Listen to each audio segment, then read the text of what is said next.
Assalamu alaikum and welcome back to Salam Media in this final week of Women's Month with myself, Shahista Thokan. The theme is centered around resilience. And post the first interview, we've learned a lot from the first entrepreneur, especially with a topic that every woman struggles with is work-life balance. Now, striving, I think, for this perfect work-life balance is overrated because honestly, it is so difficult to achieve. Every single day is different, and every single moment of trying to achieve it is going to just put more pressure on us.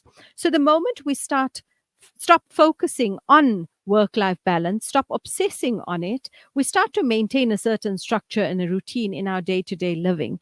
And that's actually when we become more mindful and conscious of how we're spending our time, and things naturally will fall into place after a certain habit is created. Now, understanding how we manage our time is far more important, and prioritizing the tasks that we have on hand is actually where we take one day at a time, because each day being different, and then the work life balance starts to make more sense to us.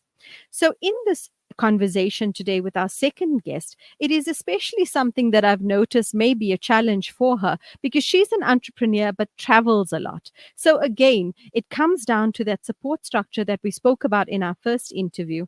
And this is especially true because of our ever changing scheduling as an entrepreneur. Now, scheduling, whether it be, cooking that pot of food, taking our kids to their extramurals, setting our teams meetings for certain times of the day, and traveling in between. These are imperative moments that we have to plan for as entrepreneurs. And the balance becomes crucial only because we need to allow ourselves as individuals to slow down, to listen to our body and our mind and what it needs in that particular moment. And I often get asked a question as a coach, what can we do when we're feeling this overwhelm of not having the balance? I think personally, the overwhelming feeling that we tend to have, especially as women, comes from an unpreparedness of our day to meet what the day requires from us. And multitasking, we try to do it as much as possible, but it is a learned skill. And I've taught the skill many a time because it's not a natural characteristic that comes to certain people, and not everyone is able to do it as seamlessly as others. And this is what we need to understand. We've got unique lives, unique responsibilities, unique duties, and also unique support structures around us. And that's why it is important to embrace the fact that we're all just trying our best. So, coupled with each person, then, is a different type of scenario and situation that places this overwhelm on them. Often placing too many items on our to-do list, and I know we're all guilty of this, is something that overwhelms us. So I'm going to give you 3 quick tips before heading to my second interview. The first is your availability to do what is asked of you. The second is the capability to do what is asked of you. And the third is what is the expected outcome. So in simple terms, do we have the time? Do we have the energy? And what is the expectation? That is something as women we need to constantly be asking ourselves. That why everyone talks about. So my next guest is a professional leadership and holistic wellness practitioner. She's an entrepreneur at Coach SA and a traveler and a mother. Adila Vahed Naidu is a very special woman because I've been friends with her through social media for many years and have never met in person. I think we've been trying a few times, but it just never happened. Assalamu alaikum and welcome to Salam Media, Adila. Walaikum salam, Shahista. Thank you so much for the opportunity and for having me on your amazing show this afternoon.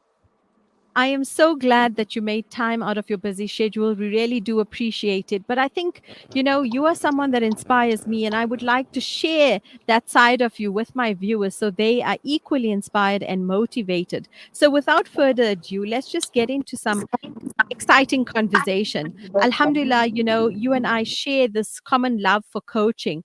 So I'd like you to tell us primarily what involved you to become a coach, and how did you start your entrepreneurship journey as Coach SA? So I was inspired by coaching, I would say, about seven to 8 years ago. Prior to that, I was in the industry of hotels, tourism, events, and marketing. And I found myself being drawn towards people, especially when we had our hotel and coffee shop. And most of the clients would come through, and I'd be sitting with them for hours, just talking deep conversations about life. And so it started many years prior to even engaging or embarking on the idea of what coaching was. And that started off in my formative years, I would say, coaching conversations that I wasn't aware was actually happening. And then Mm. further on in life, as I navigated towards finding my purpose, exploring myself more, opportunities that existed, I found myself drawn towards understanding the psychology behind the way we think, the way we behave, the way we feel, the way we react to life Mm. experiences. And that opened up the opportunity for me to study coaching officially and formally over the past 5 years. When you talk about purpose finding, was there an aha moment? Was there something? I mean, a lot of us, I know we had two previous people already being interviewed this month, and we spoke about tragedy being our catapult into the world of healing and coaching and service. Was there anything that like propelled you into finding your purpose? Oh, absolutely. I believe that pain pushes people into their power and purpose. However, I think it was very unconscious for me because from a very young age, I had started working and embracing the world of employment opportunity, but I was mostly drawn towards hospitality, tourism, and I felt that that's going to be it for me for the rest of my life. And as I continued on that journey, it then moved into the spheres of mindset and emotions. And yes, it's deeply rooted to my own childhood, Mm. to me actually going through a first marriage at a very early age, at the tender age of 17, coming Sure. out of that entering a second marriage. And so yes, there's been trauma, there's been childhood trauma and pain, there's been the good and the bad, all of which I firmly believe has contributed towards my purpose. So I still don't believe that people at any age in their life says this is my purpose, because that Mm. can change at any time. Because the one thing that is constant in our lives, undoubtedly, is change. So it's embracing the change and always looking at what, okay, because I've questioned my purpose many times in Mm. my life. I've actually Mm. changed course. If those that have followed my journey would know that it was first employee, then hotels, then the restaurant industry, the coffee shop, event management, marketing, continuously delving and exploring my strengths for a period of time until you realize that actually this does not fulfill me. So I think purpose needs to be deeply connected and linked to fulfillment. And if we are able to find that connection, then it's easier to know which path you want to journey. Thankfully, coaching, I haven't moved away from coaching. It's the longest time where where it's still happening. And so I know, I believe it took many years to convince myself that this is it and this is where I'm going to stop and end and grow from, and not leave Yeah. this completely and embark on a different journey. So alhamdulillah, I think for each individual it can happen at different stages in your life depending on what you're going through. But I Mm. also would say that purpose can is not defined and then it stops there. It's a continuous growth process. So I unequivocally believe that change equals growth because, you know, as you spoke about your journey and the multiple times people can grow and change in their purpose, it's also, we tend to relate purpose and career being the same things. And I think that's why you and I resonate a bit to each other. I did auditing, I did teaching, I did coaching, I did nutrition, and I'm doing my MBA now. And there's so much more that I want to do in the future. That is just part of my growth process, but my purpose remains in the ambition to live every moment like it's my last, in the philanthropy causes that I choose to leave a legacy on. And I believe that, as you say, you know, from a tender age, when things happen and experientially to us, we tend to divert in our journeys and in our paths. So any takeaway, I think, then, in terms of having these relationships that showed you your true resilience, because you had to be resilient with all the experience that you had. What do you think then is a basis of a good, healthy relationship? So it's funny you mentioned that you're doing your MBA, because I'm actually currently completing mine this year as well. As you know, I travel a lot between Durban and Dubai, and it's an ongoing journey of learning and education. People ask me, what is the purpose of you doing your MBA? And it's for myself, right? Hmm, hmm. Same. I get asked that And so exact when same question. Yeah, and I guess we have to embrace the questions, because it's going to be the ongoing question of what are you doing and why you're doing what you're doing. And I guess if it's each, like I said, it's each individual's journey. And then your question regarding relationship, I think it begins with Hmm, the relationship that you're having with yourself. Um, and it also goes back to not just showing up in the industry when you are successful and you are achieving as someone who has everything together. And I hmm, always believe that we hmm. should that is only linked to look at my successes, look at what I've achieved, Yes. etc. um, So I the think also, struggle has to Adila, be, yeah. as you said, you are traveling currently in between the cities and so on. And what I found is people view our busyness as not having time to do what we want to do. And for me, the MBA, and I'm sure you'll agree, is something that roots us to a cause. And yes, we are busy, and yes, we have multiple things happening, and social media makes it look even worse than I think it actually is. But for me, social media is a visual CV. I love to post on there purely for a memory card to myself for later years, to say there was this period of my life where I was doing several different things, and juggling several different things. And so my next question then to you would be, you are doing it as much as we are doing it, but you're doing it between two cities. So how do you then manage the home life being constantly traveling? Alhamdulillah. Look, it's very exciting. At the same time, it can become draining when you're doing the same thing repetitively.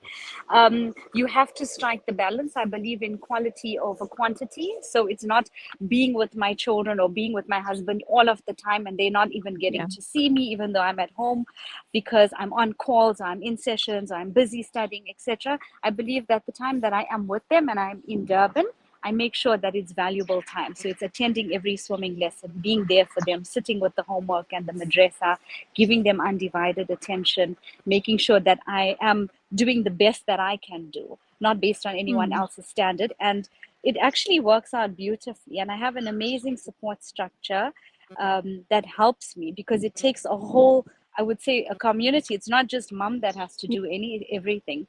Alhamdulillah, They for my say it takes husband, my a dad, my village. mom. Yes. Absolutely. And if you have that, anything is possible. I don't believe in the conventional thinking that this is what a woman should do, this is what a mother should do, that we've evolved since then. And as long as it's done within boundaries and limitations, and your priorities in order, and you know, the most important thing for me, and I think I mentioned this to you previously, is authenticity, is to be true to Yeah. yourself, no matter what I do. So whilst I'm in Dubai, in between client sessions, I'm phoning my husband. I'm like, did the girls eat? Did Sophia finish her madrasa work? You know, Hmm. to Yes. continue your role in being the mother and not getting carried away with the world and materialism and consumerism and opportunity and clients, and not getting so lost in translation there that you forget everything else back home. So it's always bringing yourself back to So yourself. I So it's the love I relationship one is love having that. with I love themselves. that. Yes, and I completely love the fact that we can be present without being physically present. We can be in someone's life without having speaking to them every day. That is the power of digital transformation that is occurring now around us. So, Adila, then it would question, coaching has now become an online, and working has become hybrid, and we are able to do it remotely. So why then do you not take that aspect of remote, working through your entrepreneurship journey? Is it not becoming more difficult on you to not transform to the digital space? Oh no, it's amazing, the digital space and the transformation thereof, because the I think initially the frequent traveling was more linked to workshops and groups and corporate.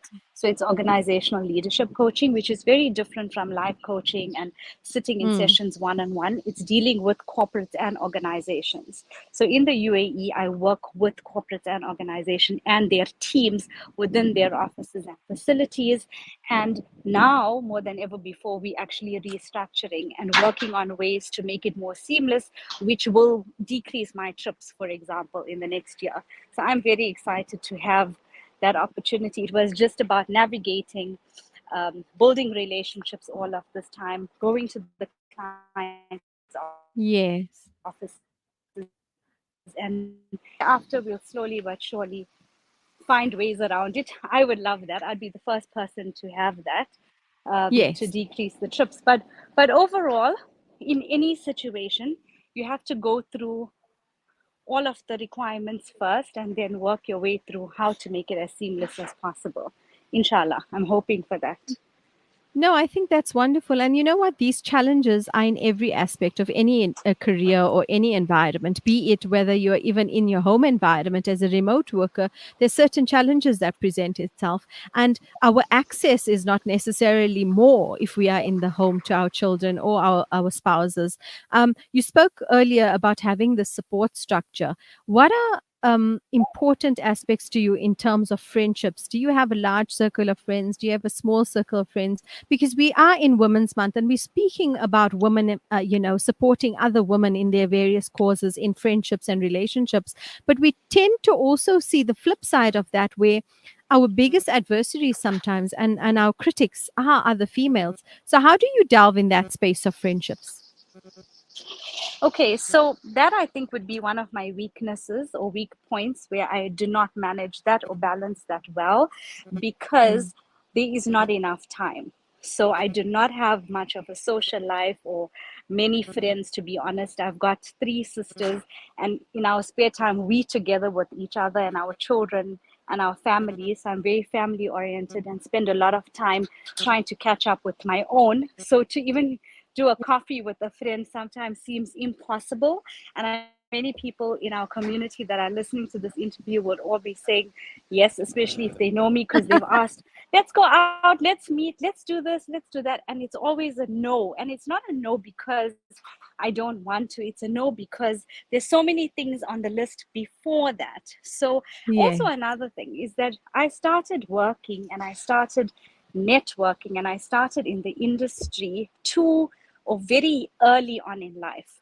So a lot of Mm. these things, networking, socializing, friends, coffee, I did very soon in my life. And now, not that I'm saying I've gone too old or whatever, but I've reached a You've point where outgrown. I've like outgrown so many of those Yeah. experiences that I don't even see it as at the top of my list of priorities. Not that those friendships aren't important. I'm happy to do telephonic conversations. If I phone you, I haven't spoken to you in 6 months, and if I phone you, I'm going to speak to you for 1 hour and it's going to be unconditional. But to actually physically go out and be part of events and socializing and networking, I promise you, I'm not that person anymore. I think I've passed those days. I'd rather be low key. I'm so happy with being low key, behind the radar, nowhere Mm. to be seen. Even if I'm invited to an event to speak, I literally want to know what time is my speaking time. As the minute I'm done, please can I leave?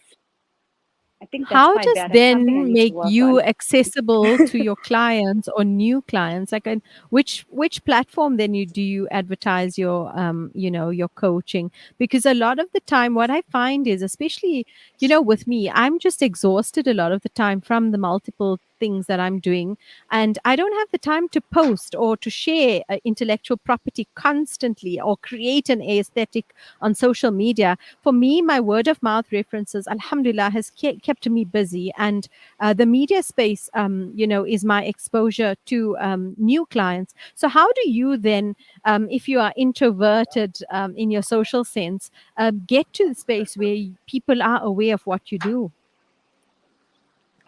That's a very good and valid question. My business is 7 years old. It has been word of mouth. I do have a wait list of clients. I do decline clients almost every month. And it has been for me word of mouth. If you look at my social media profile, yes, there's a following, but it's a very static page because there's not enough time. Although I had or have a social media assistant, they obviously rely on me for content because I'm the coach, Yeah. right? With social Yeah. media and coaching, it's very different because it's your own mind space. And I try to find the time even for those posts. And I get asked all the time, please can you do more videos, please can you do a Yeah. video on this, and please can you do a video on that. And it's not that I don't want to, it's within myself. At times you don't feel comfortable to continuously just put content out there because not many people have subscribed to it, because you Yeah. feel you know something about a specific topic Agreed. that doesn't warrant, in my opinion. I'm a digital marketing strategist and I train people on digital marketing, something I've studied prior to getting into coaching. And I don't believe that if you're a coach and you want to grow your business and you want to get lots of clients and be booked and busy, that you need to just put yourself out there and just post and post and post unlimited videos. Many people find that annoying, intrusive, disruptive on their feed. They're going to unfollow you because they did not subscribe to what you have to say. Agreed. No matter Agreed. whether I you're award love winning, that. whether you're Y- And global, I which I think, am, award winning, yeah. traveling, nobody cares. People are like, I don't want to hear about divorced women. Why is your voice keep coming up on my social media? So I don't want to become that annoying person on social media. It's my personal choice. And I'll do a post, I won't do a post. If the page grows, it grows. If it doesn't, it doesn't. I'm not being irresponsible or ungrateful. I just feel that in this specific industry, if you're selling makeup, if you're selling hair products, if you're some creative person and you've got a whole different industry and line of work, do what works for you. In the coaching Yes. industry, um, it's very different. And I believe that I my strategy works also, for me, and a coach yes, next door would say that something else works for her, and for each to them, their yeah. own. And I think it's the intention of having or hosting these pages. For me, the following, the likes never mattered because, again, it was just about visually remembering these moments of my life as a collection for myself. And when I do work, I'm so grateful for the work. If there are leads through the platform, great. But I don't have that energy. And we spoke earlier about that work life balance. I'm going to get back to the second and concluding half of our interview after a short break.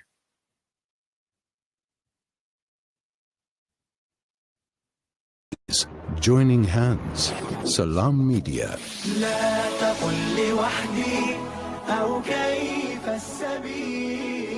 Humanity sets the agenda. Valley's Motor Spares. We supply motor spares and accessories for all makes and models of motor cars, LDVs, bakkies, trucks, and earth-moving equipment. We deliver on time, every time. Please contact us via WhatsApp on 014-592-0925 or call 014-592-0925 or visit 28 Zenderling Street, Rustenburg. Remember the name, Valley's Motor Spares. After the recent attacks on Gaza, many families have been displaced with their homes left destroyed. Through your donations, our teams are on the ground in Gaza, providing support and delivering necessary aid to families affected. The people of Gaza need your help. Give hope. Donate today to Penny Appeal South Africa. www.pennyappeal.org.za 031 1100 573. We are here on the ground with many appeal organizations in Gaza. Shimmer, sparkle, captivate. Nothing less than a masterpiece. Droplets of gold inspires precious design. Platinum bursts with intricate freshness. And every pure diamond becomes more than just a girl's best friend. Voda Gold Gem Jewelers, where timeless dreams become a reality. Come to us. We tailor-make designer gold, platinum, and diamond jewelry. Trade in or remodel your old gold. Clad yourself with classy name-branded watches. We offer insurance valuation and free zakat calculation. Visit us at 534 Ridge Road, Overport, or call 031 208 9142. Voda Gold Gem Jewelers, manufacturers of fine gold and diamond jewelry. Dad, these Frymax chips are so tasty. Wow, that really takes me back. My dad bought me a Frymax chips every day after school. They were my favorite when I was your age as well. Quality is at the very heart of what we do, and that's why we ensure that every Frymax packet is filled with the beautiful goodness and flavor-packed taste that you've come to expect from us since 1982. Frymax, from generation to generation. You South African, of course. You anxious about the future. We've got you covered. Build on your wealth portfolio with Randry Jewelers Gold Coin Exchange. Visit us at 151 Stephen Dlamini Road, Musgrave, Durban, or call us on 031 202 4700 for more information. Randry Jewelers Gold Coin Exchange, your passport to gold investment. Breaking stereotypes, moving boundaries, joining hands. Salam Media.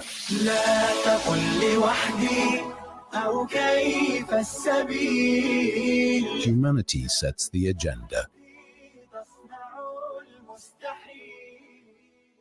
Assalamu alaikum and welcome back to Salam Media, this Women's Month with the theme being resilience. And what better way to showcase our female entrepreneurs than discussing their journey, getting inspired by their entrepreneurship ventures, and also just having real authentic conversations. And one such guest, my second guest for the show today, Adila Vahed Naidu, is based in Durban as a coach and also travels abroad for these ventures. And we spoke about work-life balance earlier on, and Adila is the perfect example of how we are trying. We're all just keep trying, doing it right to our families with a support structure in mind. Assalamu alaikum, Adila, and thank you for continuing our conversation here on Salam Media regarding this entrepreneurship and resilience that we are speaking about.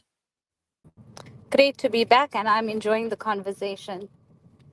Adila, so when we left off, we spoke about the fact that, we have these different purposes that continually evolve in our lives. So what does the future look like for you? Are you even considering going back into the hotel industry? Because it's thriving at the moment, I believe.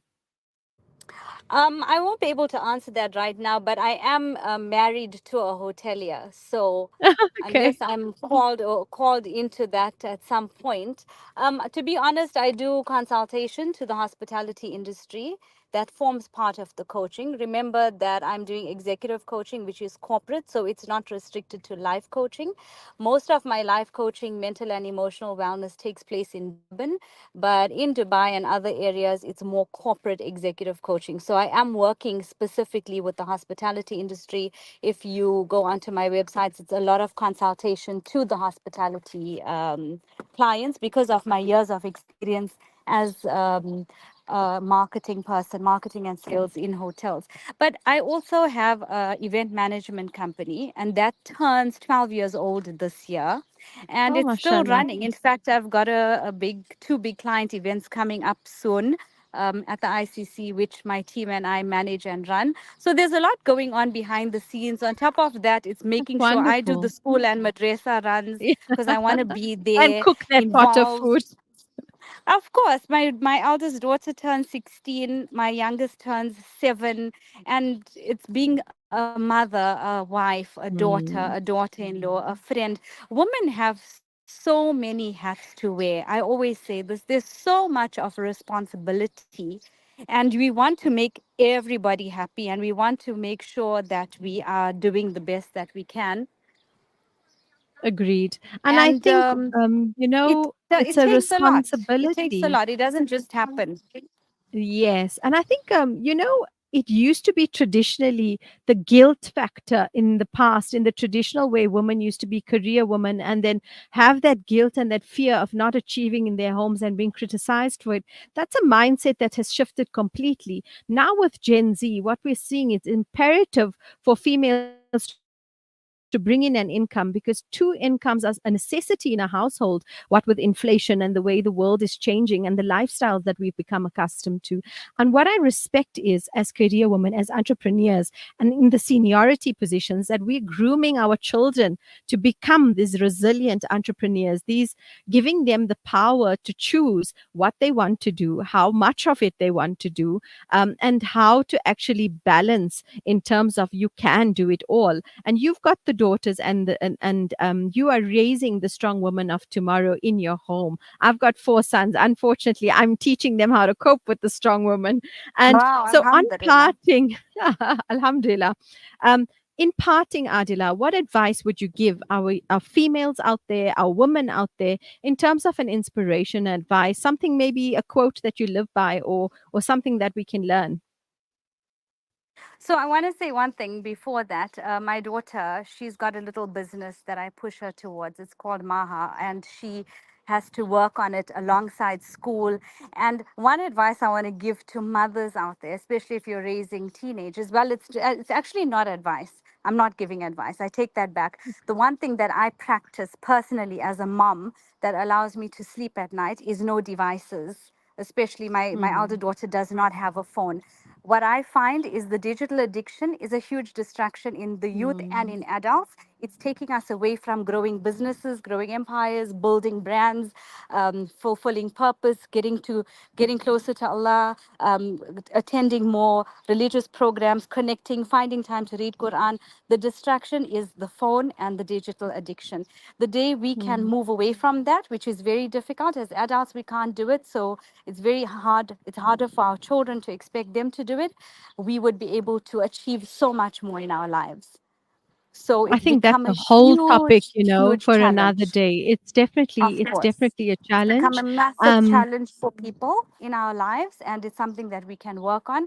As far as a piece of advice or a quote, rather, it would be to never stop looking for what makes you happy. You don't settle. Don't say, okay, this is it. I love baking biscuits. I'm opening this business, and I'm going to do it for the rest of my life. 1 year after it, you're like, I hate baking biscuits. I don't want to see another biscuit. Get these things away from me. And I think Yes. that's where you and I are the same. We have this itchy palms to just keep going and keep pushing and seeing. Yeah. And I always say, Don't stop the there. Creator has given us so much of abilities that we don't even know we have until we're pushed in a situation to access those abilities and those characteristics. So definitely I agree with you on that, is keep pushing yourselves, and failing is part of learning. So that's actually amazing. Alhamdulillah. Thank you, Adila, so much for your time today. Thank you for your not advice, your perspective. Thank you for the conversation, and thank you so much, for joining Salam Media this Women's Month. I mean, thank you for having me. Always lovely speaking to you. Assalamu alaikum. Jazakallah. Wa alaikum salam. Take care and all the best. So we spoke about things that put pressure on us as women in this life-work balance. And one of the things is, I think the hashtag is stress. Everyone's having stress. Everyone's dealing with stress. And stress can present itself in various different forms, whether it's in emotional stress, mental stress, physical stress. We need to understand that our mental health is especially important in these stressful moments or situations. And emotional stress in itself can affect our mood and our behavior in our environments. So how then do we have the stress impact us, and how do we become resilient to situations that cause us stress? So the impact of stress is our ability to conduct even the simplest tasks that become now difficult to do. And imagine that as an entrepreneur, because you are in a distracted mindset. So how are you productive if you are stressed out? So in order to avoid stress, I think ideally I would recommend planning. That is key in any situation of trying to cope with the times that are happening around you, the things that are happening around you. And we self-harm ourselves by placing ourselves in these stressful situations. So to take back control and to actually take the responsibility as an adult and say, look, these are the reasons I'm stressed out, and how am I going to then address these reasons? That is very important. So taking accountability every single day of our day, of what's stressing us out, of who's stressing us out, these are important pinpointing factors on how to alleviate our stress. And coupled with stress as an entrepreneur is burnout. If you haven't heard the phrase, burnout is as a result of not having any consistency in checking on our state of being, whether it's our physical state of being, mental state of being. They approach us, as entrepreneurs, the burnout is very real.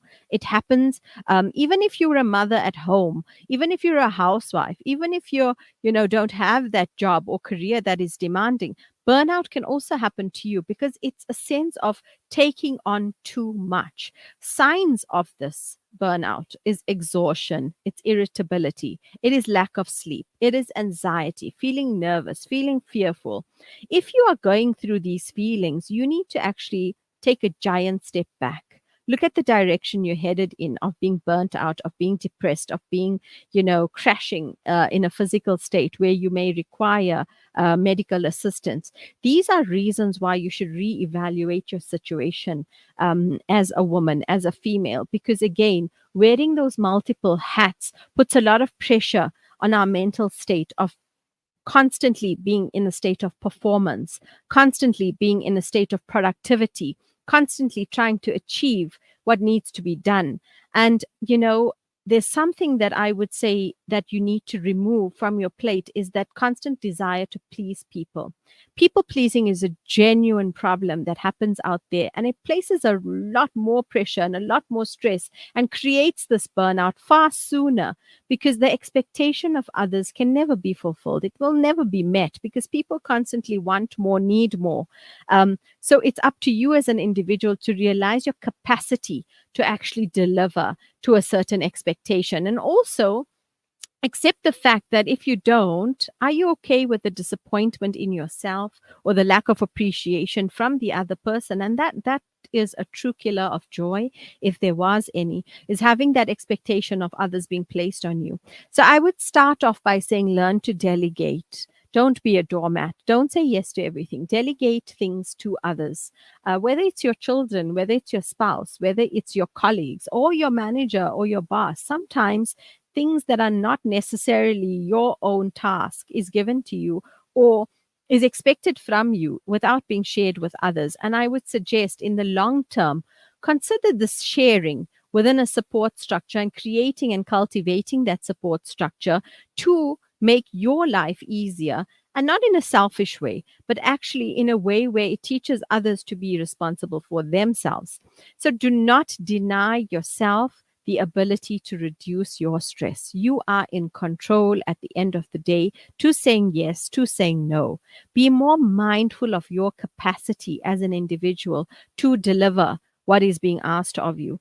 Be mindful of how you're feeling in a situation of where you have something that you need to do or want to do or are asked to do.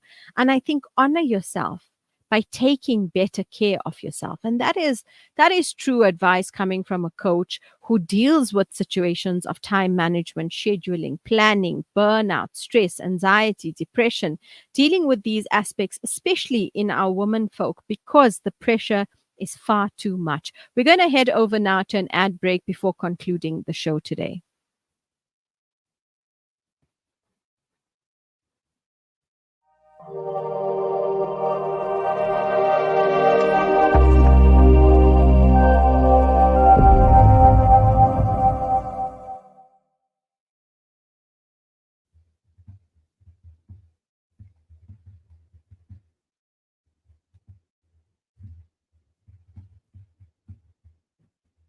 I was just texting you. I was going to say, we're going to end the show. Then you're going to play the nasheed, right? Right, yeah. Oh, shit. It's okay. We'll just say goodbye. Oh, I should have. But so tomorrow, can I end at 10 too? Yeah. Oh, I didn't know that. Yeah. But I just thought because they pay me or whatever, I thought maybe I had to pull through 1 o'clock. My guest is done. Okay, great. I know that now. Thank you. The ad and then nasheed. Cool.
Creations are crafted with passion and precision to delight your guests' taste buds. Our spit fry is a talk of the town. Indulge in succulent, tender meats, slow roasted to perfection over an open flame. Kaniz Catering Services chefs bring creativity and expertise to every dish they prepare, ensuring that each bite is a culinary masterpiece. We take care of your guests while you relax and enjoy every moment of your function. Whether it's plated meals to a simple buffet, we are on top of it all. Ready to start planning your perfect event? Get in touch with us today to discuss your catering needs and request a personalized quote. Let us take your event to the next level with our exceptional catering services. Kaniz Catering Services, situated at number 373 Jabundlovo Street, Pietermaritzburg. Call now 033 342 3511 or email us on info@kaniz.co.za for Pietermaritzburg and surrounding areas only. Visit www.kaniz.co.za. Breaking stereotypes, moving boundaries, joining hands. Salam Media.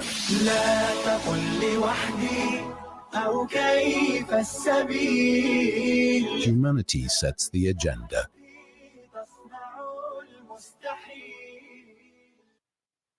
Thank you so much to our guests today, Asima Kazi, as well as Adila Vahed, who joined us as entrepreneurs for this topic of discussion, the theme being inspiring resilience amongst entrepreneurship. And we were really, having some wonderful conversations with great major takeaways on how to avoid, burnout, create a work-life balance, be resilient to the good and the bad that happens in one's life.